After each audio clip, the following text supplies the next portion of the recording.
الحمد لله والصلاة والسلام على رسول الله اللهم صل وسلم وبارك على سيدنا محمد وعلى آله وصحبه أجمعين.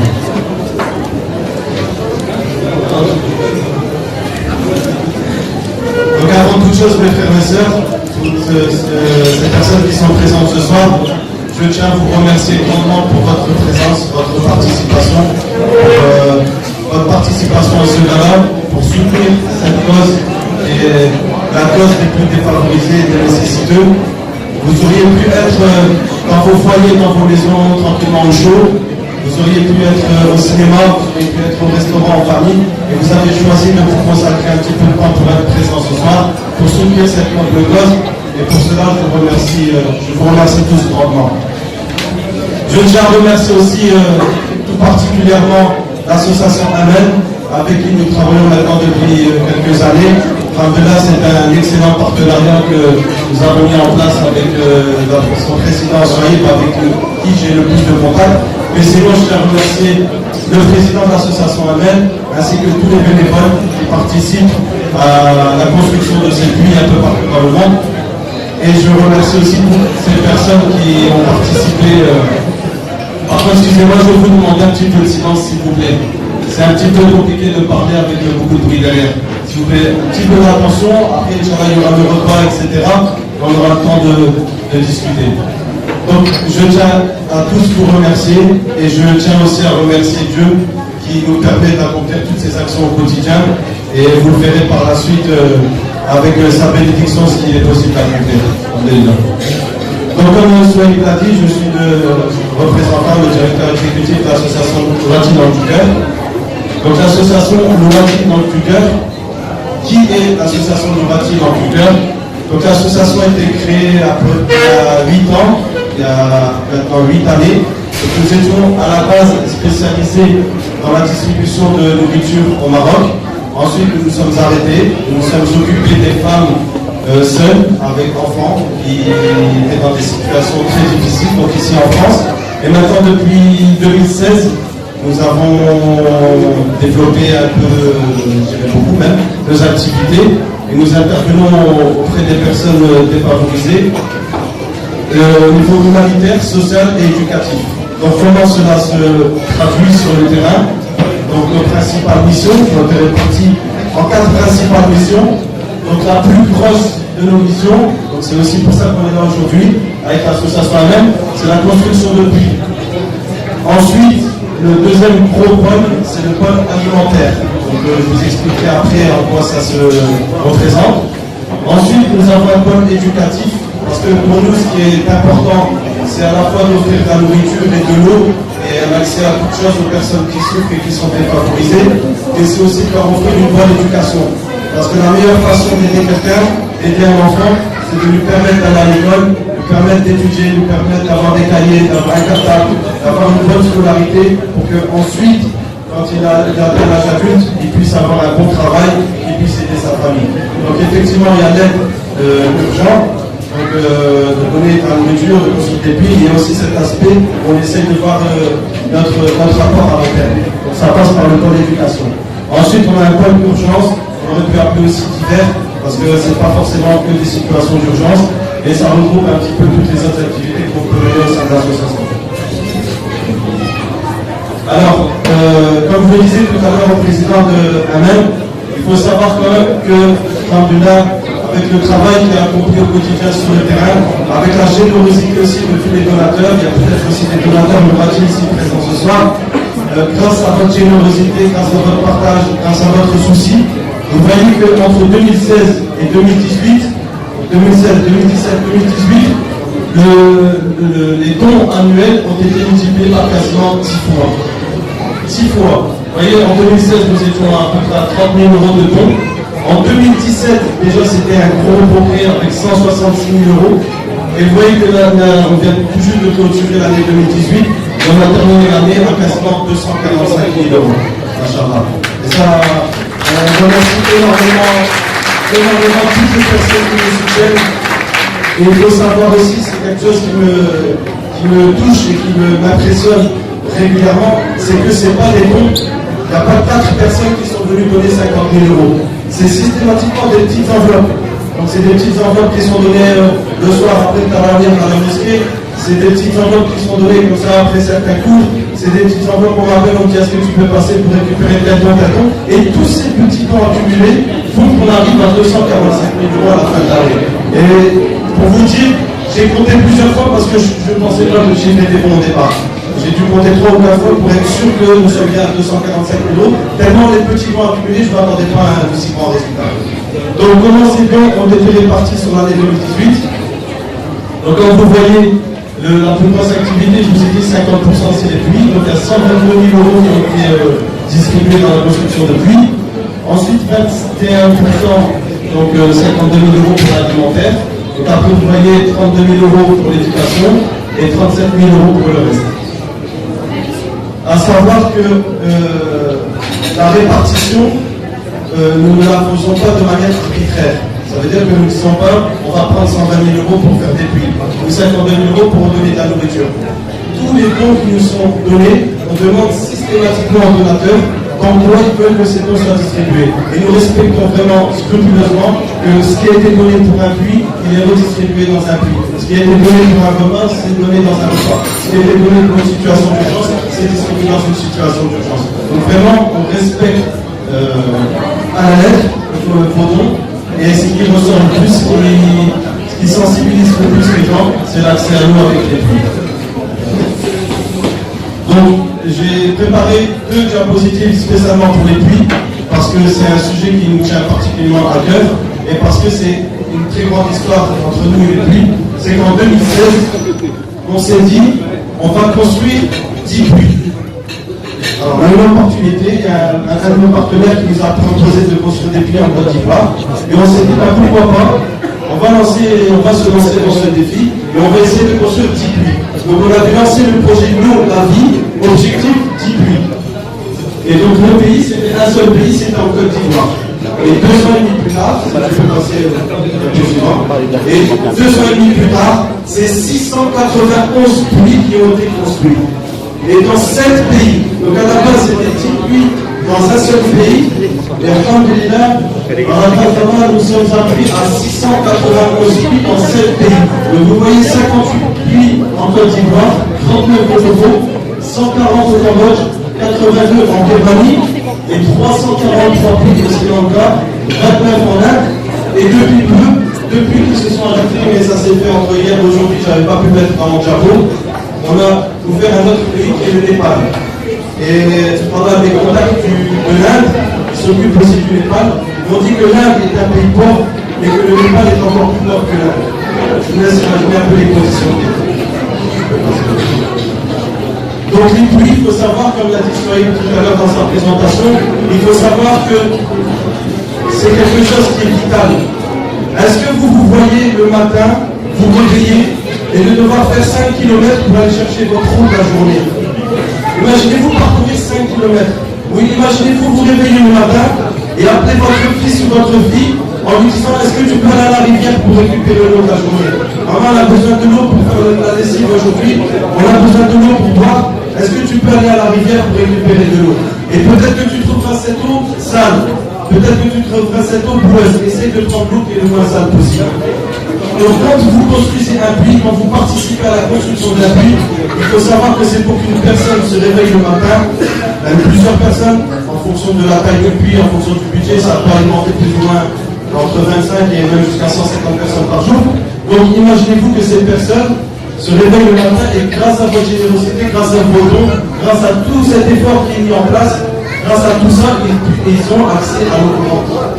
C'est quelque chose qu'on ne peut pas s'imaginer parce que nous on a grandi avec ça. Il y a peut-être des personnes dans la salle, j'ai déjà rencontré des personnes qui m'ont dit que aussi quand ils étaient petits, quand ils étaient au Maroc, en Algérie, eux aussi ils allaient à la rivière et aussi devaient aller chercher l'eau à la rivière. Les puits, comme je vous ai dit tout à l'heure, donc là c'est un puits qui était en Birmanie et puis après c'est essentiellement des puits aussi.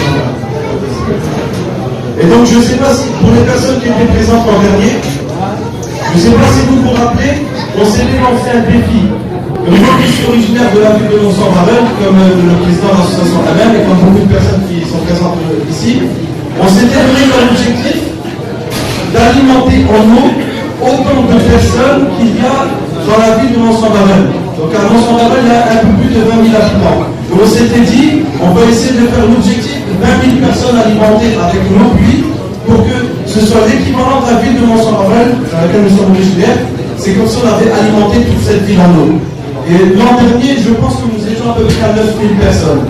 Et avec le travail qui a été fait tout au long de l'année 2018, nous sommes aujourd'hui à 24 375 personnes qui sont alimentées en eau grâce à vos puits. Et ça, c'est une immense joie pour nous de savoir qu'il y a des milliers de personnes qui se réveillent le matin avec un accès à l'eau potable grâce à votre générosité. Donc, comme je vous ai dit tout à l'heure aussi, donc ça, c'était pour ce qui est des puits. Donc après, comme je vous ai dit aussi, on a l'axe éducation qui est très important, c'est quand même 15% de notre budget. Donc cette année, ça s'est représenté par la distribution de 300 kits scolaires. Donc 300 kits scolaires, 100 kits ont été distribués à des enfants au Burkina Faso, 100 kits au Congo et 100 kits au Sri Lanka. Donc comme vous pouvez le voir, c'est des enfants très jeunes. Et c'est des enfants qui étaient orphelins. On a choisi de donner ces kits cette année à que les orphelins, et donc là ça a été respecté par le village. Donc ensuite l'éducation, pour nous, je vous l'avais dit l'an dernier aussi, ça passe aussi par une bonne éducation religieuse. Parce que bon, on intervient auprès de toutes les populations, mais c'est surtout des populations musulmanes, c'est surtout nos partenaires qui sont d'origine musulmane, c'est surtout des musulmans qui gravitent autour d'eux. Et donc on a décidé aussi de construire des mosquées. Parce que si les enfants se retrouvent dans des mosquées où une certaine éducation, certaines crèches sont données, ça peut donner aussi des résultats catastrophiques. Donc l'an dernier, quand j'avais fait la présentation, je crois qu'on est arrivé à 3 mosquées. Et aujourd'hui, on est en train de construire la 15e mosquée. Et chaque mosquée est équipée d'un puits. Donc ça rejoint aussi le sujet d'aujourd'hui. Donc, tu peux passer à la suite. Donc, ensuite, c'est le pôle alimentaire. Je vous ai dit, c'est le deuxième plus gros de nos pôles. Pourquoi? Parce que pendant le mois de Ramadan, et c'est l'un des plus gros mois, forcément, qu'on connaît dans l'associatif, dans l'humanitaire, c'est le mois de la générosité, c'est le mois où les musulmans sont le plus généreux. Donc, chaque année, pendant le mois de Ramadan, nous lançons une opération, c'est 1 euro, un repas. Et l'an dernier, en 2017, c'était 16 000 repas. On avait fait 16 000 repas, je crois, dans 12 pays. Et cette année, nous avons pu distribuer 22 000 repas. Donc, je vous ai dit 1 euro, un repas. C'est 22 000 euros qui ont été redistribués dans 18 pays. Je ne saurais vous dire tous les pays, j'en ai déjà à les retenir, mais il y a la Birmanie, il y a le Congo, il y a la Côte d'Ivoire, il y a le Cambodge, il y a énormément de pays, je vais un peu les dire, et il y a même le Yémen. Parce que comme vous le savez, le Yémen traverse une guerre, une crise humaine très profonde, et Ramadan a distribué aussi des repas cette année au Yémen. Donc 22 000 repas dans 18 pays. Donc hormis les repas qui sont distribués durant le mois de Ramadan, nous organisons aussi des repas tous les mois pour les orphelins. Donc on organise des repas au Togo, au Sri Lanka et des fois au Cambodge. Et après, aussi, comme vous pouvez voir en nourriture, on a pu distribuer aussi la zakat. Donc cette année, on avait récupéré zakat à la fin du mois de Ramadan et on a distribué ça en colis de nourriture. Et chaque année, parce que pour nous, c'est important d'intervenir à l'étranger, mais c'est aussi important d'intervenir en France. Donc tous les mois, on travaille en partenariat avec une autre association et tous les mois on distribue entre 26 et 30 étudiants, on leur distribue à chacun un colis de nourriture. C'est à peu près 30 euros le colis. Dedans il y a des pâtes, du riz, des œufs, du pain, du lait, toutes les choses qu'une personne peut avoir besoin au quotidien. Donc c'est tous les mois, depuis 1 an et demi maintenant, tous les mois on distribue à peu près 30 étudiants, chacun un colis de nourriture. Et pendant le mois de Ramadan, c'est 2 colis qui sont distribués. Et comme vous parlez tout à l'heure du Yémen, et actuellement aussi on est en train de faire des distributions de colis alimentaires. Donc c'est à peu près 350 colis qui sont distribués.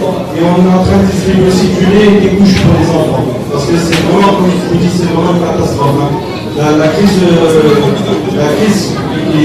vivent nos frères et sœurs actuellement au Yémen, c'est vraiment quelque chose de très très profond. Et comme on essaye selon nos moyens de les assister. Donc ensuite, je vous ai dit, il y a les actions diverses, il y a les urgences et d'autres actions. Comme par exemple, cette année, on a inauguré notre première maison. Donc on a construit une maison en Birmanie, donc pour nos frères et les sœurs birmans. Donc vous voyez ici, c'est une petite famille, le jour où ils ont pu emménager. si on peut le dire ainsi. Et pour 550 €, écoutez bien, 550 €, on a pu construire une maison. Donc vous voyez, c'est même pas le budget de nos vacances. C'est même pas le budget d'une semaine de vacances, 550 € et ça permet à une famille en Birmanie d'avoir une maison. Nous, on va travailler pendant 30 ans, 40 ans, voire plus, pour pouvoir construire notre maison.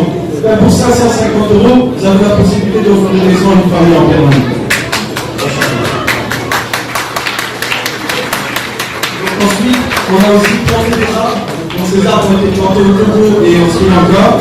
Et en général, ça nous a permis de planter une petite forêt, puisqu'on a planté plus de 1000 arbres cette année. Donc 1000 arbres, c'est quand même quelque chose d'assez conséquent. Donc ça a été fait aussi, il y a la moitié qui a été fait pendant le mois de Ramadan.